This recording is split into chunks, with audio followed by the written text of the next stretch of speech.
I want to start just by showing you some results of a meta-analysis. And a meta-analysis is really a summary of a body of literature that tells us what works under what conditions. What you see here is the grades plotted below, 1st through 12th grade.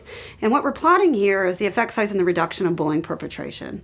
And the line will give you the average effect size, right? And so what you notice is that we do pretty well in 1st grade. So the effect size is 0.2, which is wonderful, excited by that. And you see that it drops dramatically, so much so that once you're in about 7th and 8th grade, it's pretty low, right? It's not sustainable, so we're not reducing bullying perpetration. And what you then notice in high school, that it's actually getting worse. So there's increases in bullying perpetration. I show this because we have to recognize that I understand that state legislators and there's requirements in many countries to have programming, bullying prevention K through 12.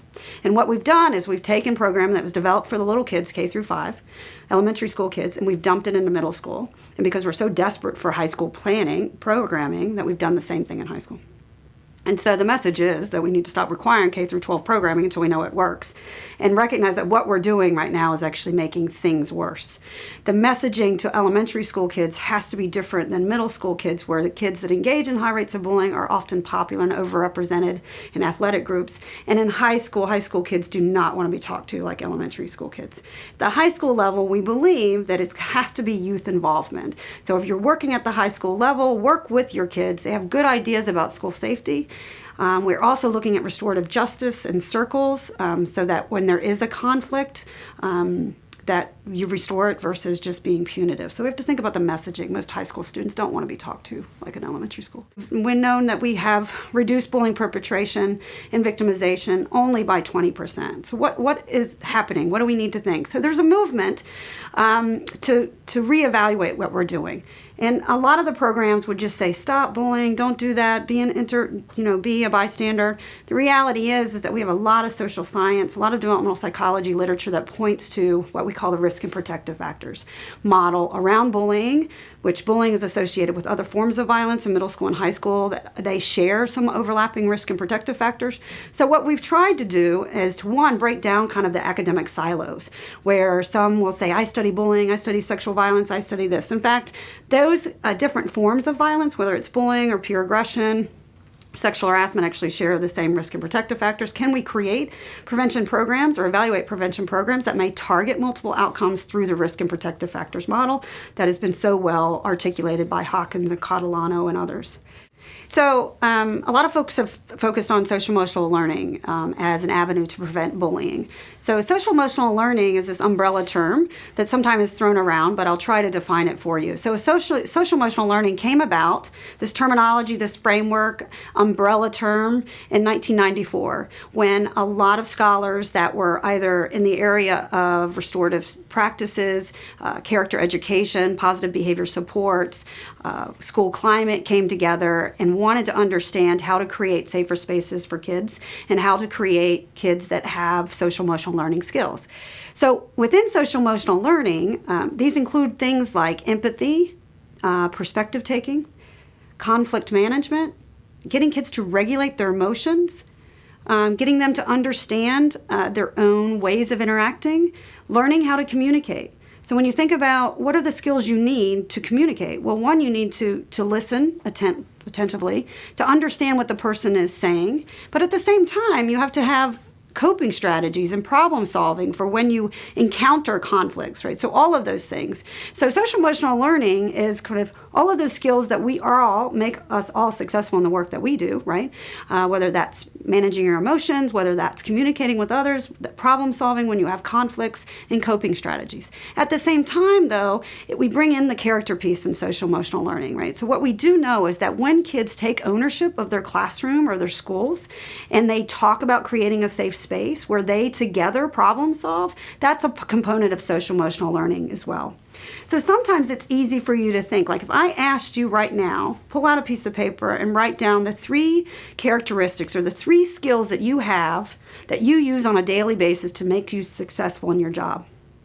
And you guys are going to do this, and some of you are math teachers, and you're not going to put down quantitative skills. You're going to say things like patience, the ability to manage and organize, all of those things that make you successful in a day is really makes you a skilled social emotional learning agent, if you will. And so in the programs, largely reviewed, if you want to know about the various social emotional learning programs, Roger Weisberg has this consortium of academic social emotional learning, www.castle.org. And in this website, they've reviewed all of the social emotional learning programs at the elementary school level and the middle school level, because you have to pick a program that fits the time that you have for this. Some of you will have 50 minutes a week. Some of you may only have, once a month that you can do this type of work. And so you can figure out, like, where does SEL fit into my culture and context? What is your population you're working with? And for the most part, if it's reviewed and seen as positive by Castle, it's a program that's evidence-based. It's a program, when implemented with fidelity, would work. So social emotional learning really is giving kids skills to succeed both academically and socially.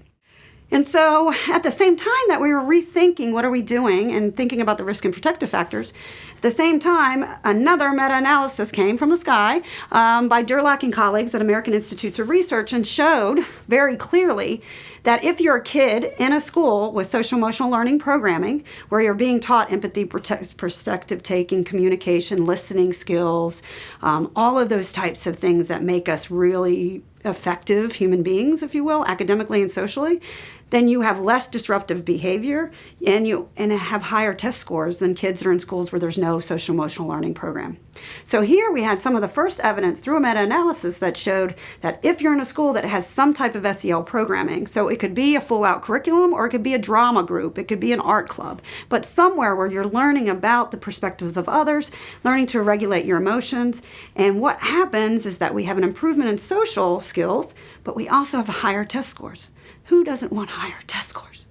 So we then said, well, okay, will SEL work to reduce bullying and other forms of violence that we see in middle school? And so I'm going to walk you through a randomized clinical trial that we conducted. It was funded by the Centers for Disease Control in 36 middle schools, where we took a social emotional learning program that's based on the risk and protective factors model to see if we could reduce bullying and other forms of violence. So this program, developed by Committee for Children, is called Second Step. And certainly when my lab had to decide on a program, we wanted to make sure that, one, it was based on risk and protective factors model, that it could be scripted such that teachers that don't necessarily have the strongest facilitation skills, especially around sensitive topics, right? So you can have good facilitation skills to teach math, but when you start talking about sexual harassment or bullying, it gets a little bit more complicated. So we wanted that to be scripted for the teachers that really needed that guidance. At the same time, we needed something that teachers could prep in 3 minutes. And so Second Step won out in that criteria. Let's see. So it's based on the risk and protective factors model. We evaluated the middle school program, so it's going to be 6th, 7th, and 8th grade. There's some bullying in it, but it's not just about bullying. In fact, 3 out of the 15 lessons at the 6th grade is about bullying. We're really trying to foster those risk and protective factors, kind of reduce the risk factors and promote the more protective factors through the social emotional learning training. It's also based on brain research. When the kids would learn about anger, they would understand what would happen in their brain when they get angry. And so we have kind of a neuroscience slant to it. It's a positive approach to problem behavior. So as you recall, there was a meta-analysis around bullying prevention, and it showed that if you got kids to work together cooperatively, you had less kind of bullying over time, and certainly that's what we wanted to play here, so that the kids can have ownership. And then also it's developmentally tailored for middle school students, which you all know are very different than elementary school students. Okay, so for the practicalities here, we had grade 6, there's 15 lessons. Grade 7 and 8, we had 13 lessons, and it's 50 minutes each, but can be divided into 2 25-minute sessions. So you should know that, just because many of you may have the advisory period, and that is a great place that you can do this work if you're looking for something. So this was a rigorously evaluated program. It's a nested cohort design. So we started with over almost 4,000 sixth graders in 2 states in the United States. And we followed them over time, and we randomly assigned either to the Second Step schools or the control schools. And we wanted to see whether or not we impacted bullying perpetration, peer victimization, physical fighting, sexual harassment, and homophobic name calling, victimization, and perpetration. Just here's your kind of design.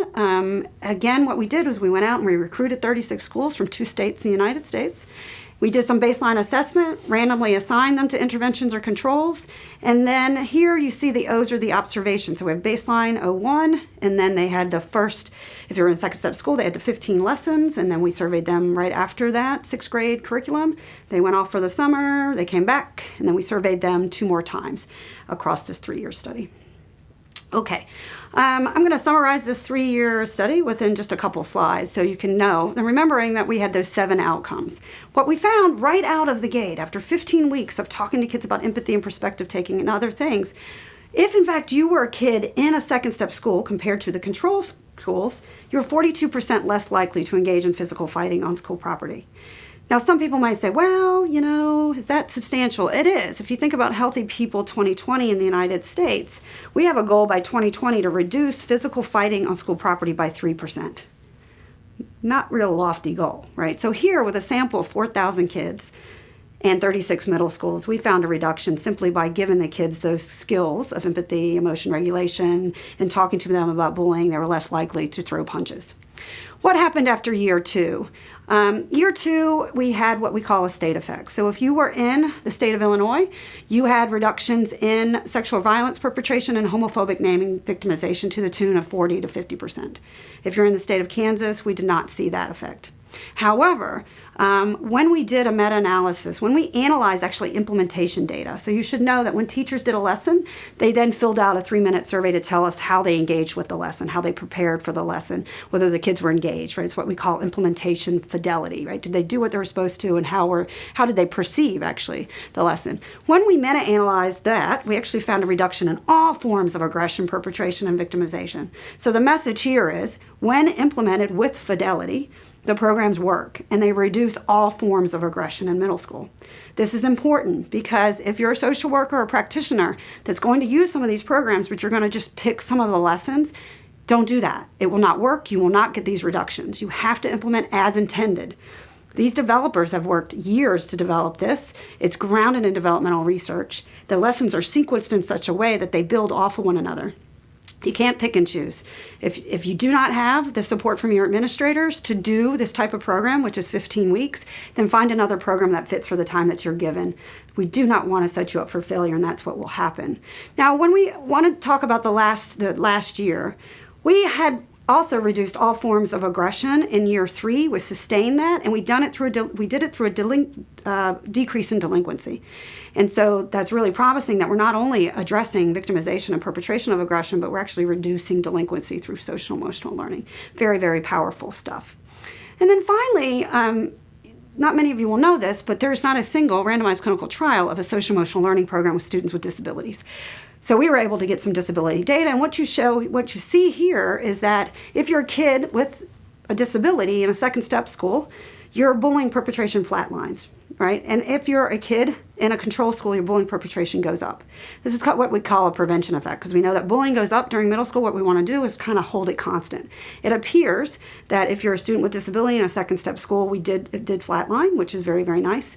What I'm not showing here is we also, if you were a student with disability in a second step school, your grades went up 0.75, so almost an entire letter grade from report cards. Pretty substantial and significant in a field where not a lot is happening with students with disabilities around social emotional learning. So when we think about prevention programs, we know that we're reducing victimization, especially among elementary school and middle school students. We also know that some of these effects diminish as they go to high school, but bystander intervention programs seem to be particularly robust at the high school level. We also know that staff matters, so we have to think about the adult climate that might be contributing to what we're seeing among the kids. And the reality is that we have to continue to chase after and do rigorous and relevant research such that the practices on the ground that you are implementing are evidence-based and will lead to the reductions of victimization over time.